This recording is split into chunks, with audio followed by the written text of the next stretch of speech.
All right, let's get started. It's called to order. Welcome to the Oshkosh Advisory Park Board meeting, February 8th. Yep, I'm muted now, obviously, but when you're not speaking, please make sure you're muted.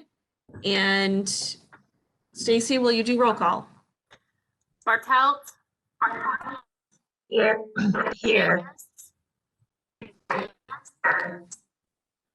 Dearth. Davis. Here. Broyle. Here. Hudak. Devin, you're on mute. Martin. Here. Metz. Here. Millet. Palmieri. All right, thank you.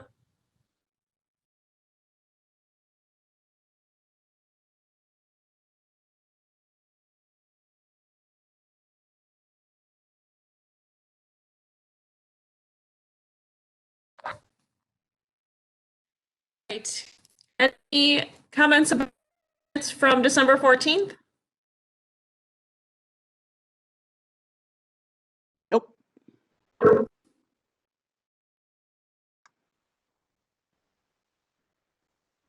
Right, I make a motion to approve December 14th.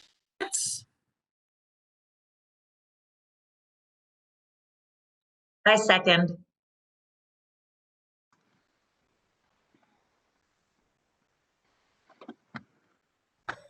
All right, I'll go through roll call then for approval of the minutes. Bartelt. Aye. Davis. Dearth. Aye. Aye. Broyle. Aye. Hudak. Oh, Devin apparently is having some audio issues with her on her phone. Martin. Aye. Metz.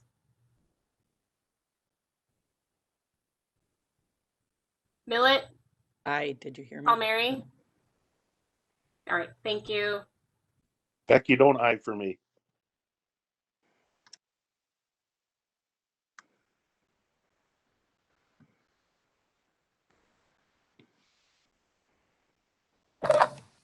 All right.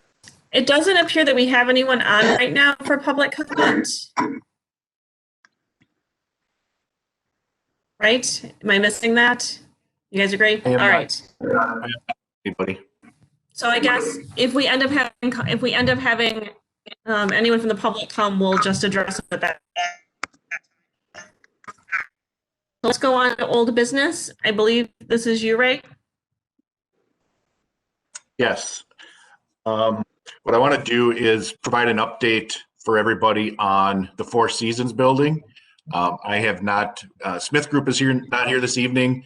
As part of their scope, this is they outline the number of meetings that they will attend. And this is one where I really didn't feel they needed to be here. I can take notes and Stacy can take notes as well. But what we've done since the December meeting, if you recall, we went through a lot of the floor plan, the site plan. The board gave us some input on some direction for the building and so forth. And so Smith Group took that information back. And what they started to do was look at their opinion of probable cost. So basically coming up with their first blush at giving us a preliminary cost estimate on the facility that they were designing based on the input. What they did was they came back with a opinion of probable cost of about $2.6 million. A lot of that cost, as the board's aware, deals with the site improvements that are necessary, the amount of fill, the things we need to do to bring the building roughly about 5 to 6 feet up from the existing elevation to get it out of the 100-year floodplain. The other thing that is driving the cost, if you're hearing anything about building materials right now are crazy expensive. So again, the 2.6 million, if you recall, we have approximately 1.8 million left from the proceeds from the sale of the land. So right now we're about $800,000 over what we had in the budget. Before anybody gets too frightened about that, I think going into the project, I felt that the 1.8 was going to be a little shy, and I think I've shared that with some of you. But that's what we had to work with. So since that time, what Smith Group did was to start looking at, all right, we have an idea generally what the footprint or the floor plan of the building will look like, other than some of those things we talked about in December, the issue of the restrooms, the issue of the warming kitchen, and some of those little tweaking things that they're going to be looking at and continue to do. Well, what they started to do was take a look at the exterior of the building to give us an idea of what they felt would be a neat addition to the city. They shared some different concepts with me, and we basically worked to confine it, or not to define it, to refine it down to the exhibits or the renderings that I shared with you. So what I've been doing is having discussions with our city manager, our finance director, letting them know where we're at on the budget shortfall. So we have been looking internally on some projects, not only Parks Department projects, but other city projects that have come in under budget. And the finance director continues to work on that with me. We've also started reaching out to the community foundation and some individuals that might have an interest in some donations, so some public-private funding for this facility. So we're working on a couple different avenues to try to come up with that additional dollars. So I'm feeling pretty confident that we're okay to move forward. We've been able to identify some in-house, again, some funding from projects that have come in under budget. So what I wanted to do tonight was really focus on getting your reaction to the renderings that we sent out. And I believe that we had heard that the Hartleys, the neighbors, were possibly going to be joining us tonight. So I'll see if they hop in. But for the public's viewing, I wanted to share what those renderings look like, and then we can go through them, and the board can give me your initial reactions, and we can have some discussion. So I provided a number of these renderings in your packet. I did not provide all of them just because some were duplicative, or just to try to keep the size of the packet down. So again, give us a variety of different views, what the building could look like. And I'm going to step back and just say, this is obviously conceptual. Refinement will take place based on the size of the building and so forth. So this is really giving you a lake view of what you could expect to see from the water from a boat potentially. This is the pretty much the trail view of as you're using the newly constructed Lakeshore Park Trail that goes along the waterway to give you kind of a feel for the building, the outside deck area. This would be what they're calling the arrival view, is basically coming down Pinocchio and you're actually inside the parking lot area at this point. So to give you an idea of, again, conceptually what it might look like. The plaza view is really looking from that area to the west, the Oshkosh Corporation view, basically from that building perspective. This next one, again, this terrace area that we've talked about as far as providing some outdoor coverage on the plaza side of the building, so on the west side of the building, kind of just give you a feel for some ideas. Another view from the lake view instead of from the water, but essentially from the shoreline view, how it could potentially look. From the Riverwalk, basically you're walking now towards Pinocchio, so you're walking towards the south, basically. And just some cool night views, I think, that they offered. I'm not sure if I included these or not. I don't believe I did, but kind of gives you a feel for you know, what it might look like from the river view or Riverwalk at night, lake view.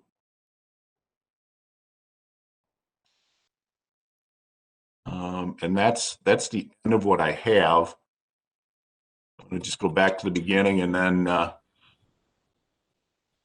leave this up for now. And I guess what I'd like to hear is some preliminary thoughts of what you like, what you don't like, if it went in the right direction, and some input that I can provide back to the Smith Group. Question, Ray.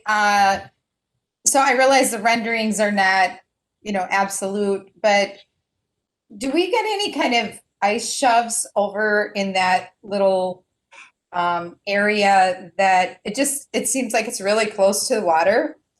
And then the second question is the angles of the roof. How do those hold up with like snow loads, or will this require like snow raking off the top of the roof? As far as the ice shoves go, typically in this area, we don't see that. You'll see that more out in the lake because of the current and the water flow that is maintained basically through here in the winter months. The ice shoves are typically not an issue here. As far as the roof and the pitches go, if you recall, at this point in the opinion of probable cost, we're looking at a metal roof, and they do certain things. With this pitch too, they'll have the snow or the ice to be able to utilize those angles to slide down. And then typically towards the edges of the metal roof, they've got, let's call them deflectors, so that there's not large chunks of ice or snow coming down over the ends, that once it hits those deflectors, it breaks down into smaller pieces. So I think having some type of dimension to the roof is probably better than a flat roof. Because of some of that, you won't have hopefully have large amounts of snow sitting up there.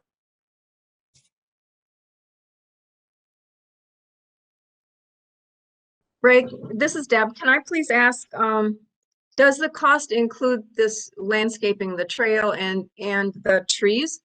So we're going to add trees to this area of protection for the neighbors. And also, what do we do if 2.6 isn't enough? What if there's overruns? Is there plans contingents on that?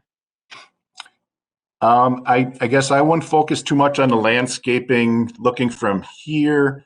To answer your question first about some additional screening for the neighbors, yes, that's intended in the overall the site plan. I guess more of these renderings, Deb, are concentrated on the building. And then if you recall, back in December, I think we shared some of the landscaping on the not only the screening for the property owners, but on those slopes as you come up to the building, because it is going to be raised up a little bit. But we are planning, there's going to be additional trees and obviously landscaping around the buildings. Your question about what we do if there's going to be an overrun, I've had that discussion with the finance director, and we all know with construction projects, that's a pretty good probability. So he is continuing to work on finding alternative potential funds. He's had discussions with myself, the city manager, and ultimately the council have to decide this. But we understand, and we also know that on this site, there is the potential, because there's a lot of fill. We had some other potential footings and issues where we have to raise the building. So if we're going to run into overcosts, I think we're already preparing for that. We're starting to identify some other potential funding. And I think that's why we're also looking at some alternative funding sources, so that that would be able to help us out in those areas as well.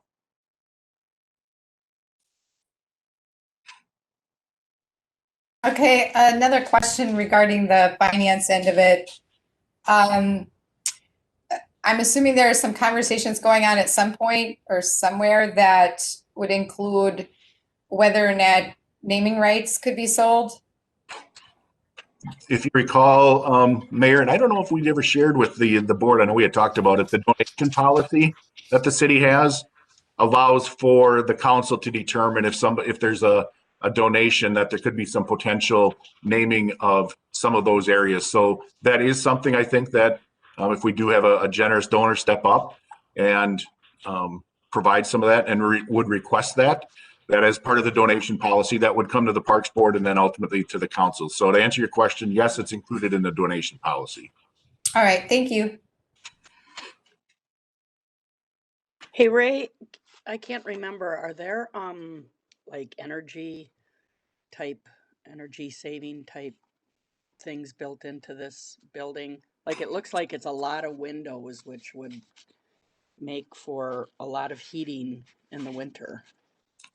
If you recall back to December, Becky, they had really taken a look at the site and how the building would be situated on the site to, one, take advantage of more sun during those warming periods to use the sun for that effect, but also to use it in cooling in the summer to use it so that there's available cooling. So if you try to think back to December, I think Smith Group did a good job of illustrating some of those things as far as illustrating airflow in the building, how as we planned for, again, some of these lower level windows / doors on the deck area to be allowed to be open, and then windows on the other side to be allowed to be open for airflow. So I think you need to think back to some of those where they really took a look at the site itself, and Yep. as well as direction and placement of the building to take into account some of those natural things that we can utilize as far as sun and shade and so forth. Okay, cool. Yeah, I do remember that now. And if anybody wants to see a different view, let me know. I can snap through, but kind of gives you a feel. Again, just talking about, the need for raising the actual site a little bit. This kind of gives you a general feel. I wouldn't say it's to scale, but at least it gives you an idea that we are going to have to raise it and get it up, which again allows us to get that deck area a little bit higher, being right level with the Riverwalk as well. Ray, I think that I love the design. I think that the windows really kind of complement what Oshkosh Corp is doing, and I think that the roof is unique enough. I think it would draw a lot of attention to this building. So I think it's really cool. My one question for you was, it seems like there's an awful lot of roof over not a lot of building. How big are we talking with the building? Can you remind me of what's inside it? I don't have dimensions. I'd have to go back in and look at that for you. And actually, if you recall, and the board might recall, we've actually downsized the building from our original discussions and concept that we had been hearing about in the park planning a number of years ago.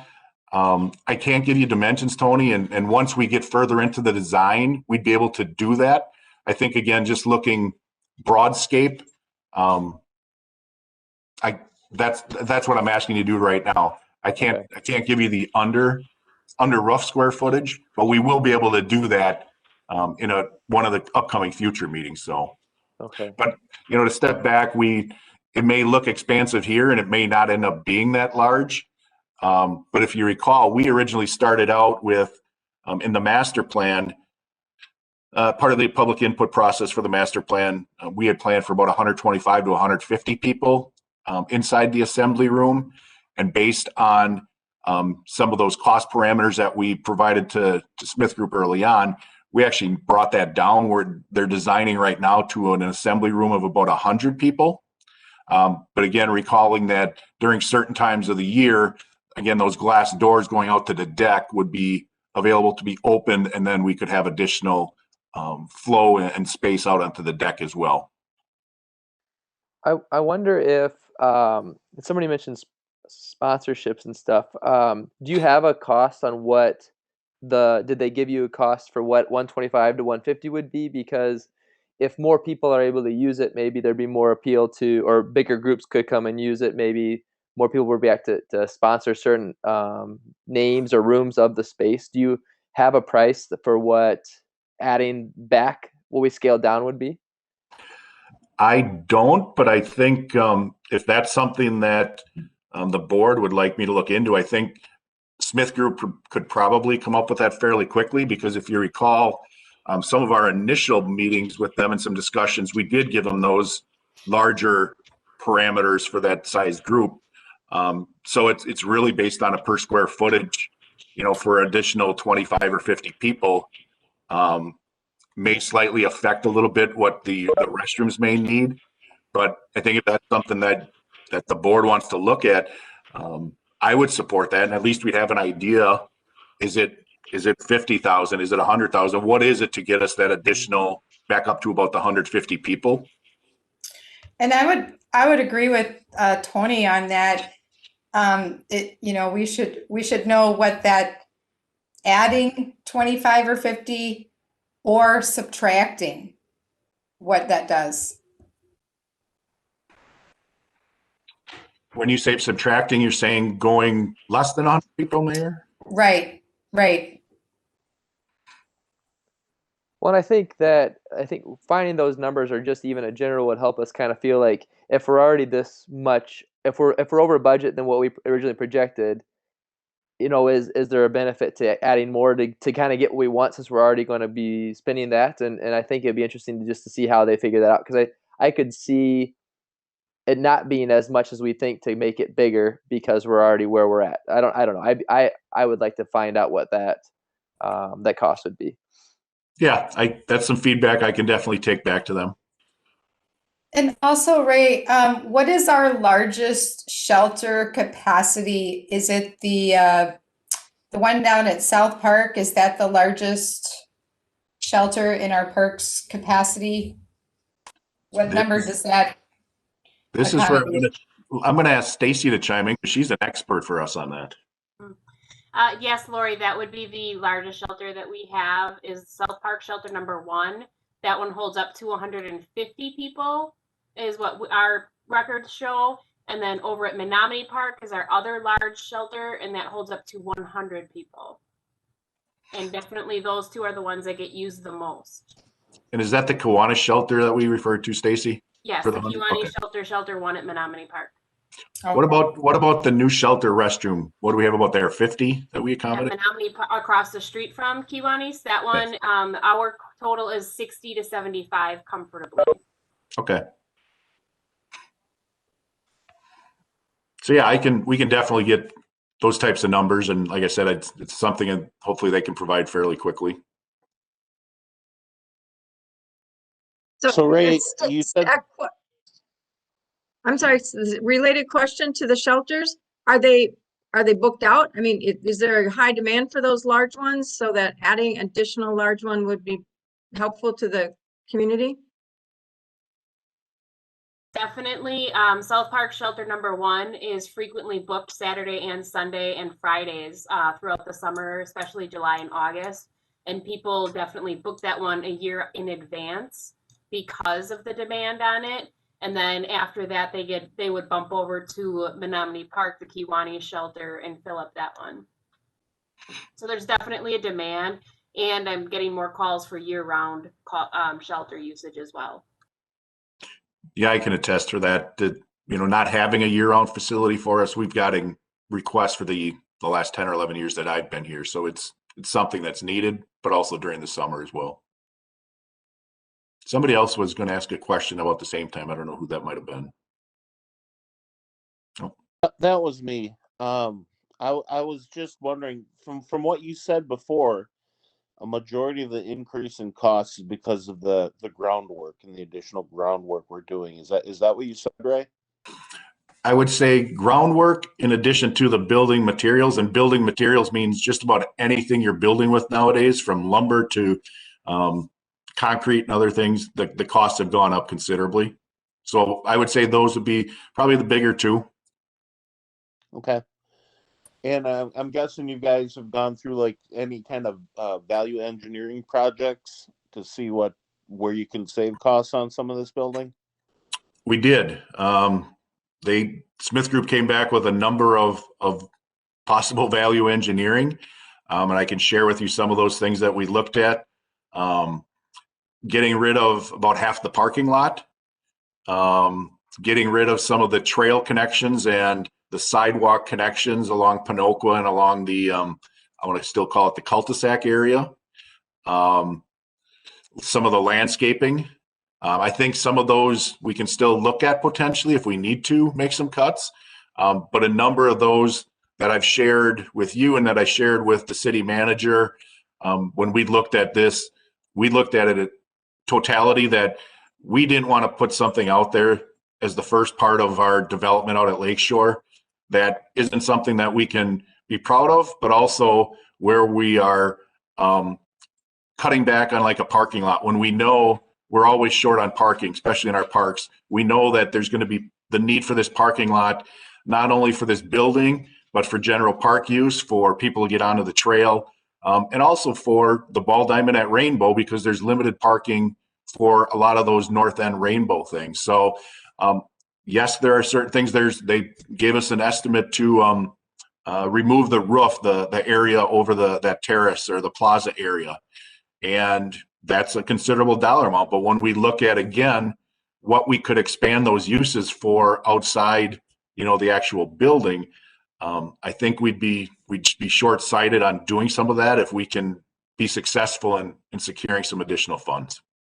So yes, we went through that process. Good.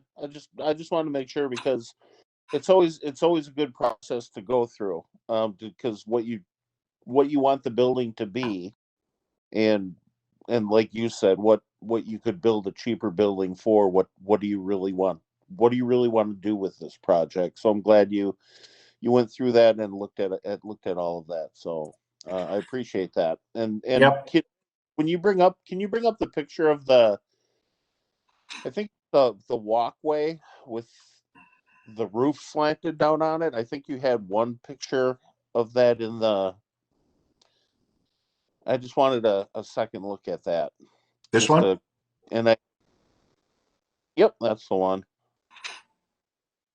And that is facing like a splash pad, if that splash pad ever does come into existence over there. Yes, correct. This is basically the west side of the building. Okay.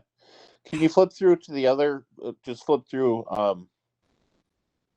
a few more pictures, please? Yep.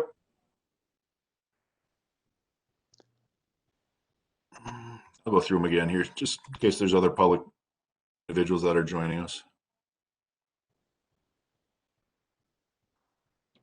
I think that the design is nice. It's it has a little bit more of a modern flair to it, but I'm just looking at the under of the roof that looks like it's wood, which provides a little more warmth, to it. And I agree, the windows are a big part of the building. They connect it to the river and the people walking along the path there.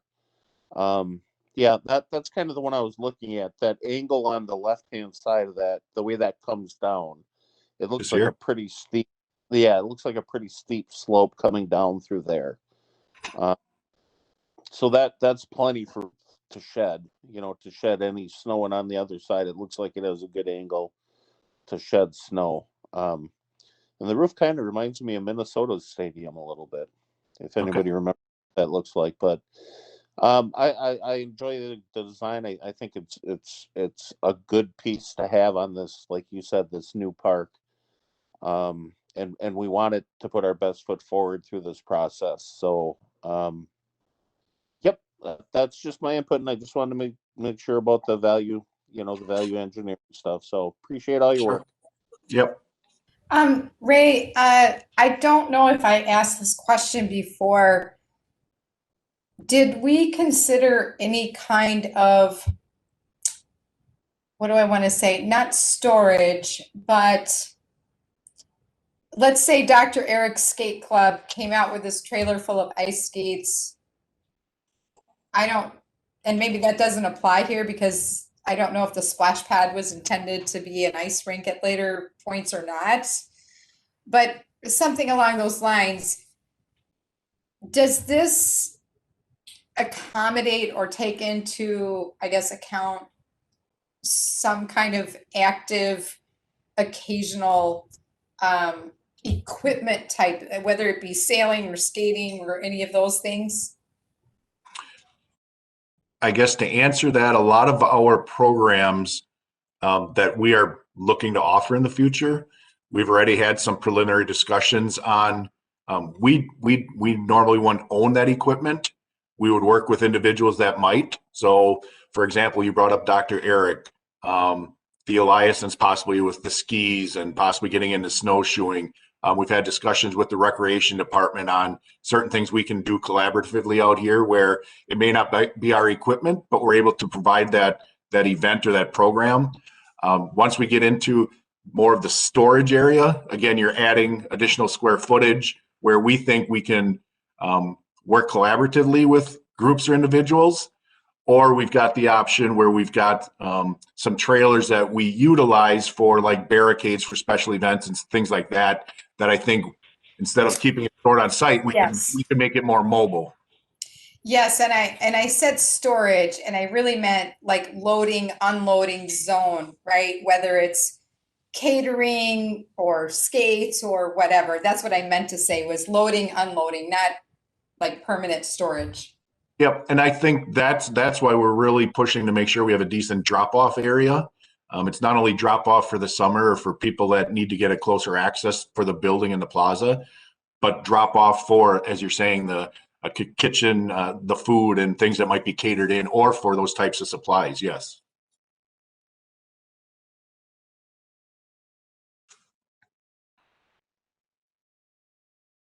Any other feedback, comments? Becky, you are on video. Congratulations. If not, then I appreciate that the feedback, and I'm glad to hear people have at least are enjoying what they're seeing. I think it is a pretty neat building for Oshkosh. I think they've done a good job at looking at the developments that are taking place along Oshkosh Ave, the things that Oshkosh Corp has done, and I think they're being, again, sensitive to something that the neighbors in the neighborhood can also enjoy taking a look at. So with that feedback, I'm good. I'll continue to work with Smith Group as well as looking at funding sources. If there's anybody listening that has an interest in talking about some sponsorship or donation, I'd gladly have that conversation as well. And we'll continue to have those as well. So thank you. Amy, I'm going to turn it back to you. Thank you, Ray. The renderings look great. Really excited for this project. We'll move on to new business, which I believe is Ray again. So we need to discuss and recommend the Pollock Community Water Park Agreement between the City of Oshkosh and the Oshkosh Area School District. And Ray will give us a little background, I believe. Yeah, well, I'll give you a little background because we have so many new members. Since the water park was constructed and first opened in 2006, I believe it was, the city's had a cooperative agreement or a cooperative agreement with the school district, the recreation department, which is run through the school district, because they have the expertise and lifeguarding background.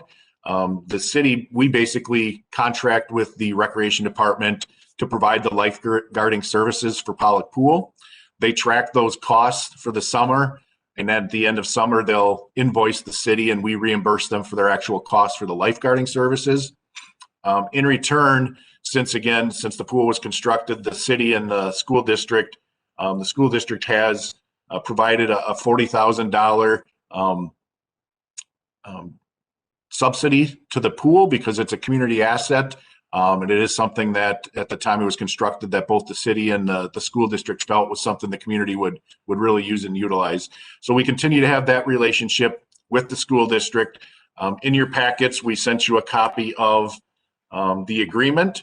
This is pretty much a similar agreement that we've had with them since the 2006 or 2008, whenever we started with them. The one change that we are looking at, up until now, we typically had a 3-year agreement. But what we are working with the recreation director and I felt that probably a 1-year agreement right now is best for both of us. Not knowing exactly how we're going to be coming out into the pool operations after COVID. But also the recreation director is new to his position within the last year. He's got a good aquatics background, and this gives him a year to get it under his belt to kind of see our operations and see if there's other things that we might be able to work on with them. So we're recommending a 1-year agreement at this time, and then about this time next year, we'll probably come back and hopefully have a multi-year agreement. So I'll take any questions, and what we would need, if the board is comfortable with this, we need a recommendation to the council and for the council to approve the agreement. So.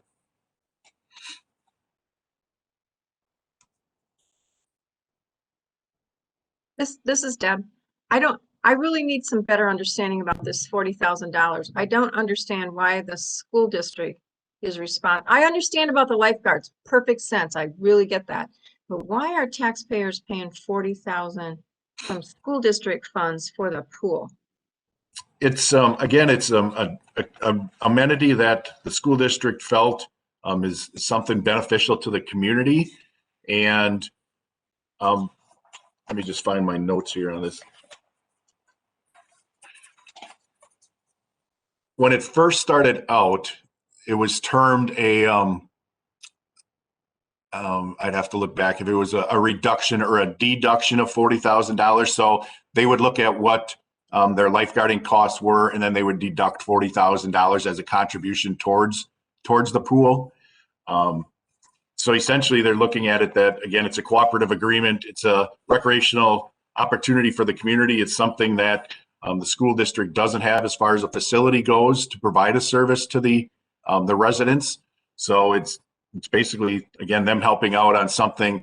And we have a number of agreements that we work with the school district on. Give you an example, going back to the Kiwanis shelter, some of our park facilities and our tennis courts, we do not charge the school district for use of those. And they run their lessons and so forth. So we've got varying agreements with them on facility usage. And this is just, again, one of them where they're able to help us out to defer some of the costs for the operation. Then I have a follow-up question. What is the usual cost for running this? I still don't understand how this has anything to do with education, since they don't get any swim classes going on there for the students. But even if they do, so what does it usually cost? Is it usually more than 40,000? I don't have any idea. I mean, it's nice. I like it. It's a great place. I've been there many times. I guess I'm not sure what you're asking. What normally costs what? Well, the 40,000 that the school district is paying, does it cost? How much does the city kick in then? Is it another 40,000 or how? You said not having the pool budget in front of me. I want to say the entire pool budget is right around $500,000 roughly. So there's city taxpayer subsidy, the contribution from the school district, and then we tried to cover the gap basically with admission fees, concessions, and so forth. So it's a contribution of a number of revenue sources. And then also we have an endowment at the community foundation that assists with, again, some of those maintenance and capital improvement costs. So there's multiple revenue sources that we need in order to make sure that the taxpayers aren't paying more than we are hoping for the pool.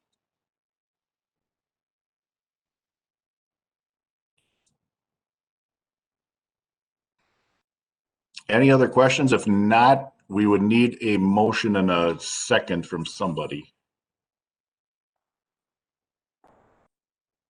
So moved. This is Lori Palmieri. Second. I'm sorry, I didn't see who seconded. It was Scott. Thank you, Scott. All right, so I'll do roll call. Bartelt, aye. Davis, Aye. Dirth, Aye. Royal, Aye. Hudak. Devin's having some audio issues, she had said. Martin, No. Metz, Yep. Millet, Aye. and Palmieri. Aye. Motion passed 8-1.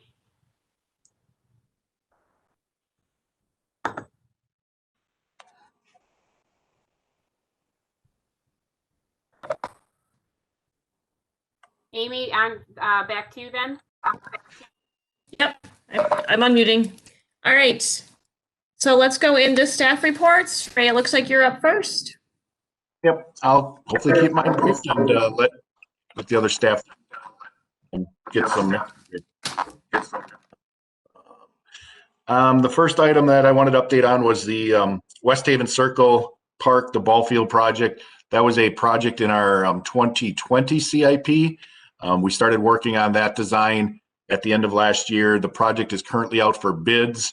Those bids are due on February 23rd, with the intent that that project construction would begin this spring and go into the early summer. So that the scope of that project is basically new backstop, sideline fencing, a reconstructed infield with better drainage, concrete areas around the dugouts and the bleacher area.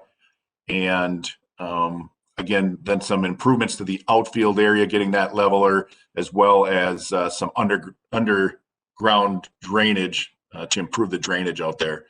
So you'll continue to see that project move on. The other one out at Westhaven Circle Park is the playground or the play equipment replacement. That was included in this 2021 CIP. We currently have the request for proposals out on that. Those are due March 4th. Once we get those in, we'll narrow it down to a number of proposals or designs, and we're currently working on a way to reach out to some of the adjoining neighbors out there. Typically, when we have a play equipment replacement project, we're able to work with a neighborhood association near the park. There's currently not one out there, so we're working at identifying adjacent neighbors, and then we'll send them some correspondence and get some feedback from them on their top proposal. So the final one that I have the update on is our Parks Department Administration Operations Facility. If you recall, part of this budget in 2021, the council has approved us to begin the design process on a new facility for our Parks Ops and Administration facility. The council at their last meeting approved an agreement with Cooney Architects, who has been helping us on some preliminary concept ideas over the last year or so. They're also the firm that constructed or worked on the design for the field operations facility, which is across the street from us. So we have that agreement recently signed, so we'll be starting that process as well. So some exciting projects on our end, in addition to the Four Seasons building. So we'll keep you updated on all of those. That's all I have, Amy. Thank you, Ray. Let's go, Chad. Well, good evening, everybody. Hope everyone. Some updates listed here for the Road Park Ice Rink as far as the operations. Jenny will get more into the programs that have been running here, but great success with the rink this year. Finally, once the weather started cooperating to make good ice, but making the accommodations to get our water levels in check there has definitely helped that. It's a kind of a very quaint site down at Road Park. I know there's some conversation going on prior to the meeting there, and when I jumped on there. But things are going along well. We'll see how the winter falls out here through February, hopefully into early March, so we can accommodate some of the programs and conditions stay up. So it's been a good move down to that location. Second item we have is if you have been taking a walk out to the North High Conservancy over the course of the winter, we've had great conditions ground-wise to do some invasive removal with buckthorn and also ash tree removals along the trail. People probably say it feels like it's getting a good makeover up there. But our ultimate goal is to hopefully take care of most hazards we have with the invasives, so we can do some long-term trail maintenance through there and make it more accommodating for people. In the long term, hopefully we'll hope to do some diversity planting when it gets into that role. But first, we're going to go through the next couple years and see if we can get the invasives under control. So take a walk up there if you get a chance, and check out the work the crews have been putting in for that one. I'm sorry, Chad, what conservancy was that? North High Conservancy, right adjacent to North High High School. On the Oh, back yes, side. yes, Yes. okay. Mhm. Yep. Finally, another CIP project we had in the works this year is the South Park Tennis Court renovation project, where we've discussed before, but we have a professional service agreement in with Fred Colquin from Court Builders, who has worked with us on different courts before in restoration and renovation. South Park, as you know, is a 3-court tennis complex right now, but we'll be changing to a 2-court tennis and 4-court pickleball. So we're getting all the conceptuals done for that right now and getting the bid specifications ready to get this out hopefully in late March, early April, should everything come together, with an ultimate goal of having the construction completed by late August, early September. When you get into the asphalt and the coating projects, obviously you need the weather cooperation for the gradient of asphalt being applied, and then the duration of time to do color coating, which you need a good cure process for that to take place. So hopefully by late summer, we'll have some courts in place there for other people to enjoy in the long run. And that's all I have, but whatever questions you may have, I can take those.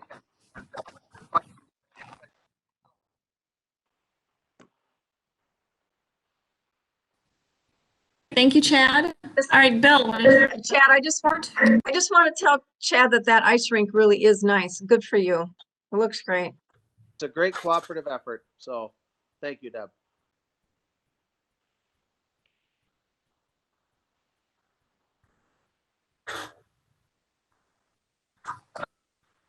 All right, Bill, you're up. Okay, thank you. Good evening, everybody. I just have kind of a short update. As some of you know, we're in the process of our tree pruning cycle, and we're working the area west of Interstate 41 this winter. So we've got about 1,900 trees roughly over that area. This area was also one of the hardest hit by emerald ash borer initially. So, and we have a relatively high inventory of ash over on the west side there. So through our pruning process, we're also doing a fair amount of tree removal of the green ash that we have not been treating. We also have approximately 600 autumn purple ash that are currently under treatment, most of them kind of out in that zone. So we're in the process of doing a lot of different work over in that territory. So it's been going pretty well. Early winter, the weather was very cooperative. Now, as Chad mentioned, we have had some snow, and so it slows us down a little bit on the terrace tree pruning, but we're moving right along. I expect that some of the ash removals will certainly stretch out through the summer and beyond as well. So we're just trying to get the initial, most problematic and hazardous trees removed at this point. So also, I'm working with aquatic biologists, which is a firm out of Fond du Lac, on a Millers Bay aquatic management, aquatic invasive species management program. As many of you may be aware from past years, we've had a bit of a weed problem in Millers Bay, and have contracted with aquatic biologists in the past to work with us and the DNR on coming up with some protocol for first of all, identifying whether we have, what invasive species are present and where they are located. Many of the complaints that we receive are primarily around the Millers Bay mooring program, plugs. So that area has always been a focus. And then also kind of near the water rides that are in the area near the train station, and as well as the navigational channel. So we're going to be doing a survey of the weeds that are present there, and working with the DNR to establish a treatment or a management protocol for how to handle that into the future. So that'll be ongoing throughout most of the summer, as we like to see the weeds grow up a little bit to determine exactly what we have there. So we'll keep you posted on that as the time comes. That's all I have at this point. Thank you, Bill. All right, Jenny. All right, hello everyone. So just a couple updates as far as the ice rink goes. Like Chad kind of mentioned, it's been a great partnership. Caleb from the Cable from the Oshkosh Recreation Department and Lori from the Oshkosh YMCA and I have kind of worked together in planning the events down there and finding volunteers for the events and all that stuff. Our first event was wonderful. We did a DJ rock and glow party down there, so everyone had a lot of fun. We handed out all kinds of glow sticks or necklaces and things. The DJ, it was chilly, but it was fun. Everyone had a really good time.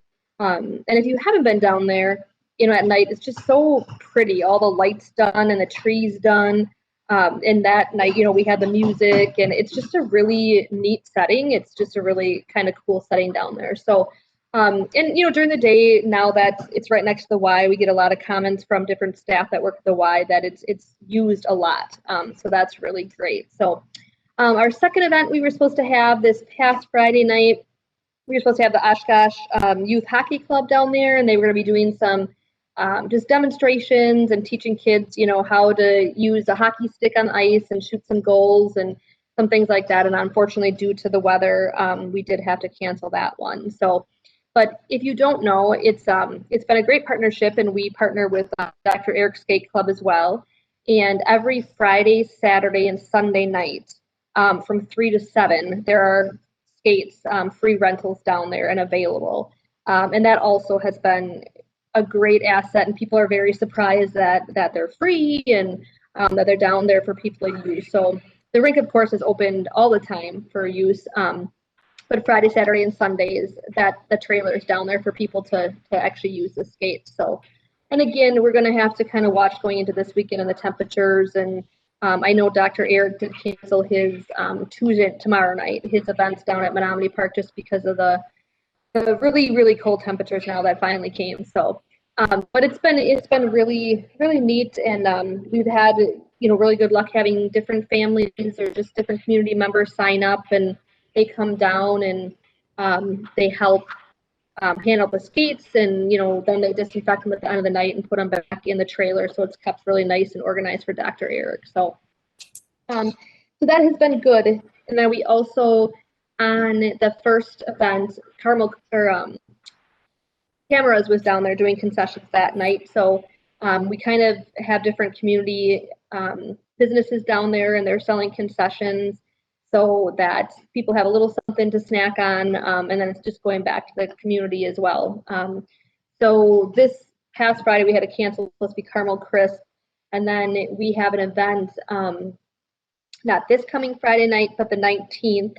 We have an event, we're doing a movie night, we're playing Frozen 2 out there, so people can skate and listen to the music, or they can bring a chair and a blanket and sit and watch the show, or whatever they want to do. But again, it'll be kind of cool background, and Carrots and Kale is doing concessions that night. So it's been fun. It's been a great experience. Of course, it takes time to get it going. I mean, we can't help the weather in early to mid-December, so we just kind of have to wait till it freezes up, and but it's been good. So the other thing oh yeah, does anybody have questions? Yeah. Yes. So could you confirm about that Sunday availability? Because I want to say the weekend my granddaughter went down, that I took her down, it didn't happen on Sunday evening. And I don't know if it was just canceled that weekend or if they shortened it down to just Friday and Saturday. So I'm a little confused on that. Okay, I'm sorry. I should have commented, like, on our Facebook page and on our website and on our poster. It says weather dependent, weather, rink, and volunteer dependent. So I know there was one Sunday night that we didn't have any volunteers for the late shift on that Sunday night. So we mostly have been able to cover all shifts. We do them in 2-hour brackets. So it's from, let me think, 3 to 7. So I think it's from like 2:30 to 5:30, and then 5:30 to 7:30. So if we don't get a particular shift covered, then we can't have the skates available at that time. So if you always watch our Facebook page, the Oshkosh Parks Facebook page, on Friday, it'll give an update exactly when the skates are available, making sure that we have enough volunteers. And now you might have caught up, Lori. Does anybody have any other questions? Is there a warming shelter? There is not a warming shelter down there at this time. So, we've talked about all different kinds of ideas, moving forward with the ice rink, but at this time there is not a warming shelter. Now for the volunteers, there is a heated trailer. So like the YMCA, it's their weenie wagon during this, fall in the back there where they sell concessions. So the volunteers do have a place to stay warm, and there's a heater in there that the Y had installed by Bees Electric and stuff, and that's right next to the skate trailer. So volunteers, yes, they definitely stay warm. They can jump in and out from handing out skates, but we don't have a warming house for the general public. Jenny, do you have a count, or does Dr. Eric have a count of how many like skate rentals they're doing? And just because I think I guess for people like me who are not good skaters, I would love to go and do this. But if there are a lot of people around, I don't like. Do you have times or like counts that you could share, like when good times to go would be? When there's skates available for Yeah, use. but when there's not people that are there. Yeah, I could try to find out and get back to you. Okay. Dr. Eric himself is the one who's down there on Friday nights. He does Fridays, so I can check with him and see if if there's a time that that he thinks is best on Friday night. Try to get some information. I don't know that they record how many they hand out each shift, but I'll check and see. Well, I guess I could stand to humiliate myself every once in a while, so it's fine. But thanks. Yeah, it's big enough. It's a big enough area. So, I mean, you certainly can kind of pick your little corner over there and do your thing, So, and if you look at some of the pictures that people have been posting, I think a lot of people are in your same boat. So I think you'd be fine. Yeah. Well, I just think I agree with everybody else who said it. It's really cool that you're doing it. And I have feedback from a lot of people that I know that have been using it, and it's gone very well. Yeah. Any other questions about the rink before I move on? Okay. And if you want to volunteer, if you know someone who is looking for volunteer hours, you can have them reach out to, it's on our Facebook page as well, but Lisa Neving from the YMCA, there's a link on Sign Up Genius that you can go in and sign up for a 2-hour shift to volunteer if you'd like, or if you know anybody else who would like to. So. And then also our monthly scavenger hunt. I don't know if you guys have seen it on our Facebook page, but Stacy and I have been having fun with that. So it's just a way for to get people out in the parks and do something fun, and especially during COVID. And we can't have some of our winter events like we usually have a DJ Valentine's Day party that we can't have this year due to COVID and it being inside. So each month we kind of have a different little theme. So in December we had Stacy, help me out. I lost. December was Ernie the elf, and January was Flaky Francine. Yes, Ernie the elf in December, Flaky Francine, and now we have Herbie the heart. So we're hiding him in different parks, and kind of the goal of it was, again, not only to have people get into some of the parks they would never get into or don't even know that exist, and kind of highlighting the projects that we're doing in all the parks. So Stacy's done a wonderful job of kind of putting together a description of the park and then highlighting any type of recent updates. So when like right now, Flaky Francine is found, the family will post a picture with her saying, oh, we found Flaky Francine at, whatever park. And then Stacy has it written up where we posted then about that park and about facts. And that has been, again, we've been getting lots of positive comments because they're not aware of all the parks we have in the city of Oshkosh. They're aware of the big ones, South Park and Rainbow and Menominee, but we're trying to use a lot of the smaller neighborhood parks that people are not so aware of to get them out and using those parks as well. So that's been fun, and we will still be doing it in March for St. Patty's Day and then April for Easter. So if you haven't kind of watched our Facebook page, Oshkosh Parks Department, check that out, and it's been fun, and families have been having fun with that too. So. Can adults do it? Oh, absolutely. Yeah, it has been adults sometimes too. Yeah. Yay. So we post clues on Tuesdays and Fridays. The clues go out. And then people, sometimes in December, I think a lot of people were doing it with Christmas break and, looking for something to do. So usually it's found after 1 or 2 clues, this month, it's been cold this week, so we'll see. It'll probably take a little longer for people, but it's been really, really a fun thing, and just it's neat to see the families posting it on social media, and so it's been good. Lori, I see you're back on. Did you get to hear my comment about the skates on Sunday night? I'm so sorry. No, I lost my connection and I couldn't reconnect quick enough, so I missed it. That's okay. I just said I should have said, on our on our City of Oshkosh website and our Facebook pages and stuff, we have on there that it's weather, ice related, and volunteer. So that particular night that you're talking about, I know there was one Sunday night late shift that we did not have volunteers. Oh, okay, okay. Yeah, so if So- you follow our Oshkosh Parks Facebook page, on Fridays, we update exactly when we'll have skates, in case we don't have a shift covered from volunteers. All right, So- thank you. Yep. And then the last, but not least, we are, jobs have been posted for seasonal positions for the parks for the summer. And, we're working on plans to have the facilities open safely. So we're definitely looking for staff. So if you know any, kids that are looking for a job, whether it be at the pool, or down at the park, we're looking for those applications to come in so we can start getting things in place for the summer. So there's been a lot of talk on different Zoom meetings we've been sitting on with the pool and just different park and rec facilities that, last year we didn't hire a lot of people due to COVID. Everything was kind of opened at a lower rate or not at all. So we're hoping that people still, get those applications in so we can get the positions filled going into this summer. So, Jenny, question on that. Some young people were asking if they were interested in lifeguarding at the pool. Is that lifeguard training offered like through the Y, through the school, through the rec? What do you guys, what's our connection with the lifeguard training? So we don't do, the city of Oshkosh does not do anything with that. Reach out to Veronica at the recreation department. And she takes care of all that with them, whether they're certified or they need to be certified. And they are doing things a little bit differently this year just due to having lifeguards, who didn't work last year.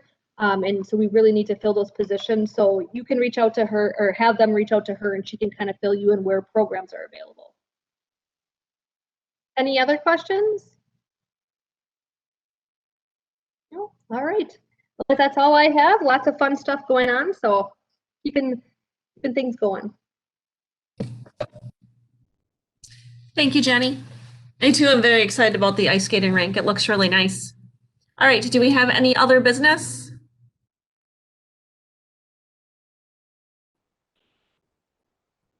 All right, then I make a motion to adjourn the meeting. Second, Lori.